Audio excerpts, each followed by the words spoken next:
नमस्कार, times of Swaraj में आप सबों का स्वागत है और मैं हूं संतोष सिंह।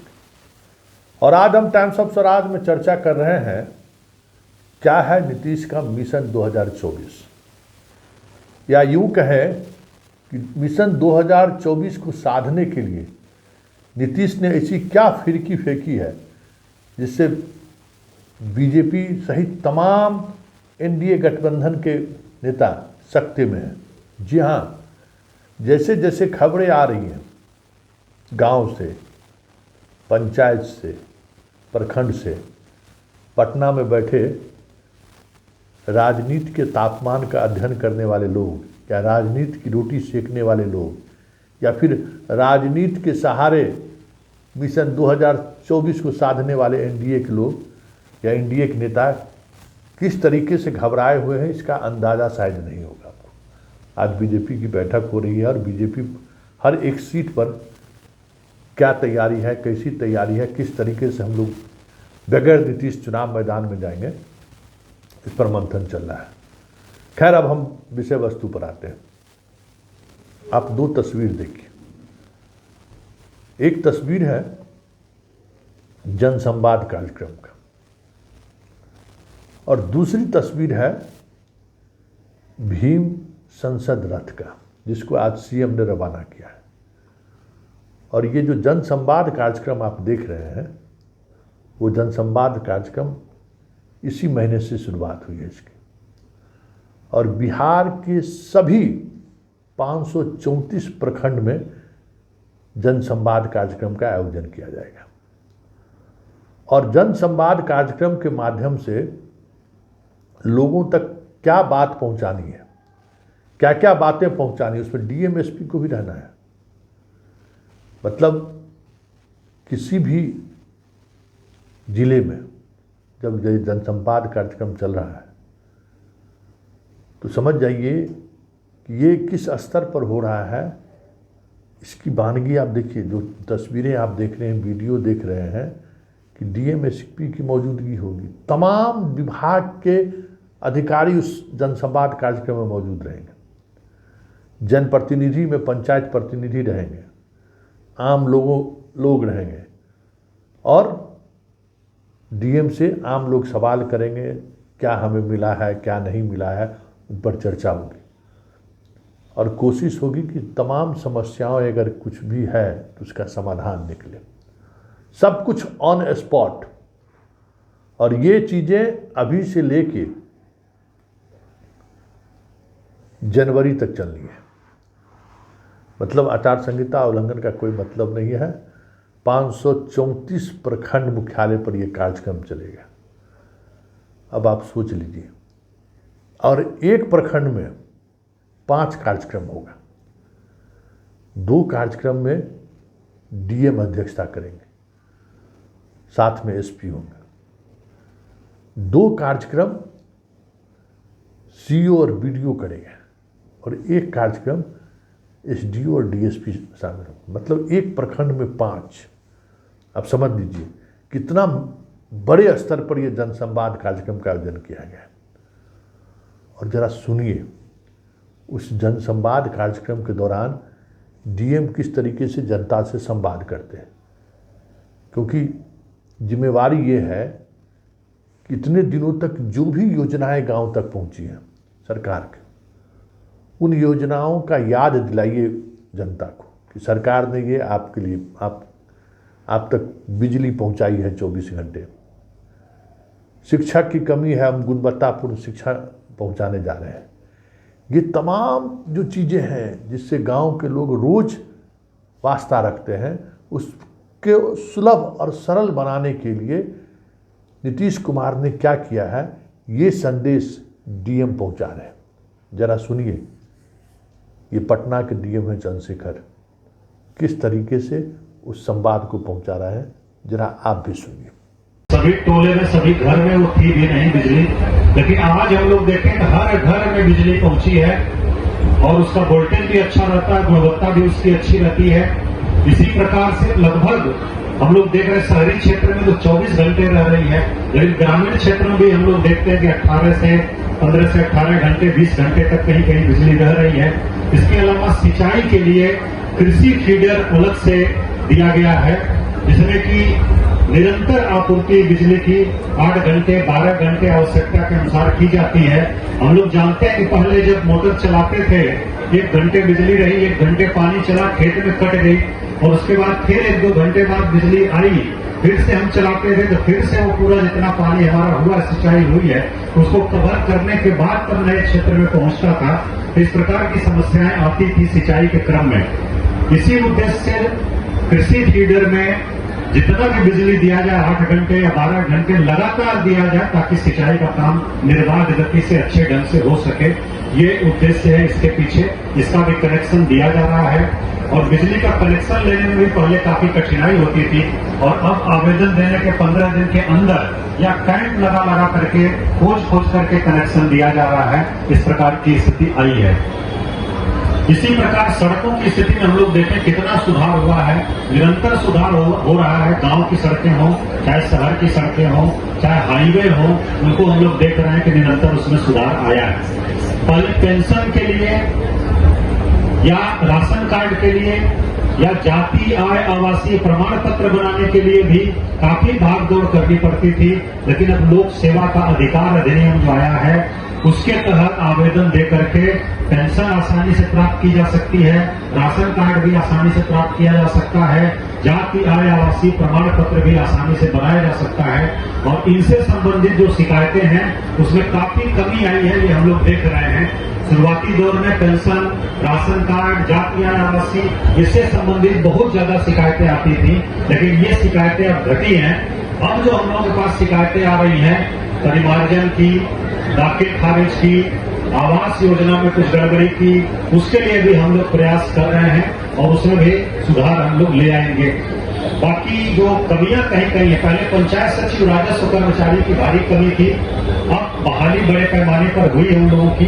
पहले 3-3, 4-4 पंचायतों के प्रभार में एक पंचायत सचिव राजस्व कर्मचारी रहते थे, उनसे भेंट होना मुश्किल होता था। कई लोगों के माध्यम से उनसे भेंट होती थी और उससे भी तरह तरह की शिकायतें आती थी, लेकिन अभी बड़े पैमाने पर बहाली हुई है, उनकी पोस्टिंग हुई है और जो कुछ अभी भी खाली पद रह गए हैं उन पर भी बहाली के लिए सरकार द्वारा माना गया है, विवरण हम लोगों ने भेजा है, वो भी जल्दी बहाली हो जाएगी। सभी पंचायतों में पंचायत सचिव, कार्यपालक सहायक, अन्य जो कर्मी हैं वो सब रहेंगे तो निश्चित रूप से काम करेंगे, नहीं रहने पर कठिनाई होती है। अभी जो विद्यालय है हम लोग देख रहे हैं उपस्थिति बच्चों की बढ़ी है, शिक्षकों की उपस्थिति सुनिश्चित हुई है, लेकिन शिक्षकों की कमी है ये हम लोग जानते हैं। विभिन्न विषयों के शिक्षकों की कमी है विद्यालयों में और सरकार का प्रयास है कि बड़े पैमाने पर बहाली करके इस कमी को दूर किया जाए ताकि गुणवत्तापूर्ण शिक्षा बच्चों को प्राप्त हो सके। सरकारी विद्यालयों में 1,75,000 शिक्षकों की बहाली के लिए पूरे राज्य के परीक्षा हो चुकी है, उसका रिजल्ट आने वाला है बहुत जल्दी और इसके बाद फिर से दिसंबर में 75,000 शिक्षकों की बहाली के लिए प्रक्रिया शुरू हो रही है। तो ये भी कमी बहुत जल्दी दूर हो जाएगी और उसके बाद हम लोग देखेंगे गुणात्मक परिवर्तन हमारे शिक्षा स्कूलों में, इसी प्रकार अस्पतालों में और बाकी अंचल और प्रखंड के कार्यालयों में संख्या बढ़ेगी, कर्मियों की, पदाधिकारियों की, अपने आप सेवा की गुणवत्ता बढ़ेगी, उसमें जो समय लगता है वो कम होगा और उसका लाभ आप सभी लोगों को प्राप्त होगा। यही प्रयास है, निरंतर काम चल रहा है, कहीं कहीं कुछ त्रुटि कुछ कमी है, उसके सुधार की आवश्यकता है, हम लोग अवगत हैं। आप लोगों से भी हम लोग लगातार फीडबैक लेंगे, उसमें अपनी जो बातें हैं उसको बताया जाए, हम लोगों तक पहुंचाया जाए। बहुत सारा आवेदन भी आया है, हम लोग कलेक्ट किए हैं, उसका एक एक आवेदन का हिसाब रखेंगे, उसमें घबराइएगा नहीं और उसका हम लोग समाधान करेंगे। और अन्य जो हमारे माननीय जनप्रतिनिधि हैं ये लोग भी कुछ यहाँ का फीडबैक, कुछ मांग, कुछ समस्या है उसको रखते हैं, उसको भी हम लोग सुनेंगे। आप लोग बड़ी संख्या में यहाँ आए हैं, उसके लिए आप सभी लोगों के प्रति हम आभार व्यक्त करते हैं, धन्यवाद देते हैं, बहुत बहुत धन्यवाद। तो आपने देख लिया, ये पूरा कार्यक्रम पूरे बिहार में चल रहा है और ये जनवरी तक चलेगा और हर गांव में ये संदेश पहुंचना चाहिए कि नीतीश कुमार आपके लिए क्या कार्यक्रम किया है। नीतीश ने 2005 में कहाँ बिहार था, आज बिहार कहाँ पहुंचा है। पिछड़ा, महादलित, सवर्ण में जो गरीब सवर्ण हैं उनके लिए हम कौन कौन सी योजना लाए हैं, कौन कौन सी योजना लाने वाले हैं, गांव टू डोर लोगों तक जानकारी पहुंचनी चाहिए। और ये लोग जो कार्यक्रम के सहारे पहुंचाएंगे और जहां कोई समस्या की बात होगी तो ऑन स्पॉट उसका समाधान भी निकालना है। मतलब नीतीश है तो मुमकिन है, नीतीश है तो कहाँ था बिहार, आज कहाँ पहुंच गया। ये संवाद सारे अधिकारियों को पहुंचाना है। मतलब साफ है, 2024 से पहले इस तरीके से चीज़ें अगर गांव तक पहुंचाएंगे तो इसको तो आप प्रचार ही कह सकते हैं, क्या कह सकते हैं। लोकसभा चुनाव से पहले कोई और बिहार में कोई सा प्रयोजन तो है नहीं जिस प्रयोजन के सहारे ये बातें कही जाए। तो ये सारी बातें नीतीश का जो ये है यही फिरकी है। एक ऐसा गेंद उन्होंने डाला है जिसका तुर किसी पॉलिटिकल पार्टी के पास नहीं है। भले उनके पास पन्ना प्रमुख क्यों ना हो, उनके पास प्रखंड के कई नेता स्तर पर संगठन क्यों ना हो, लेकिन जो काम नीतीश कुमार जमीनी स्तर पर कर रहे हैं वो चीज़ें इस तरीके से पहुंचाना काफ़ी मुश्किल है। तो जनता से सीधे संवाद नीतीश है तो मुमकिन है। अब देखिए, आज नीतीश ने भीम संसद रथ का रवाना किया है। ये रथ बिहार के सभी पंचायत 8,471 पंचायत बिहार में, 8,471 पंचायत, जनसंवाद प्रखंड के 5 गांव में, और ये जो भीम संसद रथ है वो हर पंचायत में, मतलब 8,471 जो हमारे यहाँ पंचायत है उन पंचायत के 3-3 गांव में जाएगा। मतलब लगभग 30,000 गांव में ये भीम संवाद रथ जाएगा, संसद रथ जाएगा। और इस रथ में गांधी और अंबेडकर से जुड़ी हुई तमाम कृतियों को एक खूबसूरत, मतलब उस रथ के अंदर सजाया गया है। क्या गांधी ने किया है, गांधी ने दलितों के लिए किस तरीके की लड़ाई लड़ी है, गांधी ने आम लोगों तो के लिए क्या क्या लड़ाई लड़ी है, अंबेडकर ने आरक्षण दिया है, उस आरक्षण की वजह से गांव में किस तरीके से लोगों को सरकारी नौकरी मिली, किस तरीके से सांसद बने, किस तरीके से विधायक बने, किस तरीके से आप मास्टर बने। गांधी और अंबेडकर के उन तमाम कृतियों को हर पंचायत लेवल पर पहुंचाया जाएगा।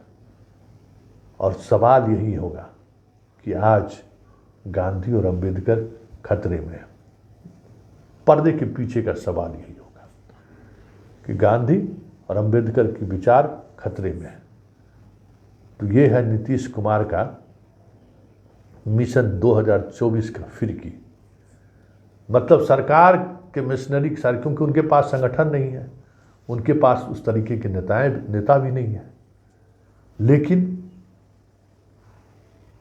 संवाद के माध्यम से, कार्यक्रम के माध्यम से, सरकारी मिशनरी के माध्यम से कैसे हम लोगों तक पहुंच सकते हैं, इसका बेस्ट जरिया उन्होंने निकाल लिया है। भाई पार्टी का कार्यकर्ताओं का कोई इन्वॉल्वमेंट नहीं, हमारा अधिकारी गांव-गांव तक पहुंचाएगा। और ये जो भीम संसद रथ है वो 100%, 100% दलित बस्ती को कवर करेगा ही करेगा। ये भी निर्देश है कि दलित बस्ती का कवर होना चाहिए। और इस रथ यात्रा के दौरान महागठबंधन के जितने भी दलित प्रतिनिधि हैं, पदाधिकारी हैं, विधायक हैं, एमपी हैं, किसी न किसी दलित गांव में उन्हें पूरा दिन गुजारना है। और इस मिशन के दौरान अधिकारियों को भी और नेताओं को भी एक रात गांव में रहिए। इस अभियान की भी शुरुआत इसके साथ हो रही है। मतलब एक अलग नज़रिए से या एक अलग ऐसे राजनीति के सहारे, एक ऐसी कह सकते हैं कि शैली के सहारे नीतीश गांव-गांव तक उस चीज़ों को पहुंचाने की कोशिश कर रहे हैं जिसके सहारे 2024 में मोदी को सराहा जा सके। मोदी के उन तमाम दावों के कि ये कलई खोलने के लिए अपने सरकारी मशीनरी को लगाया है कि जो आपको अनाज मिलता है इसमें मोदी का कोई योगदान नहीं है। ये अनाज आपको किस लिए मिलता है ये भी जानकारी दी जाएगी। केंद्र सरकार जो आपको जिन जिन योजनाओं का लाभ आप तक पहुंच रहा है उसमें राज्य की क्या हिस्सेदारी है ये भी लोगों तक बताया जाएगा। साथ ही राज्य की कौन कौन सी योजना है जिसका लाभ आप तक पहुंच रहा है इसको विशेष तौर पर बताया जाएगा। कैसे हर गांव में बिजली पहुंचाई गई है, हर गांव में सड़कें पहुंचाई गई हैं, हर गांव में सोलर लाइट लग रहा है, हर पंचायत में वृक्ष लगाए जा रहे हैं, हर किसानों को सब्सिडी दिया जा रहा है। मतलब जो कुछ भी योजनाएं सरकार की है जो जिनसे लोग लाभान्वित है उनको नीतीश इस तरीके से याद दिलाना चाहते हैं, जो अमूमन जो कार्य पार्टी के कार्यकर्ताओं पर के सहारे होता रहता है। लेकिन इस तरीके से 4 महीने लगातार बिहार के गांव-गांव में भीम रथ भी पहुंचेगा और जनसंवाद भी होगा, तो कह सकते हैं कि एक तरीके का माहौल बनाने की कोशिश नीतीश कुमार कर रहे हैं। इसका कितना असर पड़ेगा चुनाव पर कहना मुश्किल है, लेकिन इतना तय है कि नीतीश जिस अभियान के सहारे बीजेपी की घेराबंदी कर रहे हैं या जिस अभियान के सहारे मोदी की घेराबंदी बिहार में कर रहे हैं, इस घेरेबंदी को हल्के में नहीं लिया जा सकता है।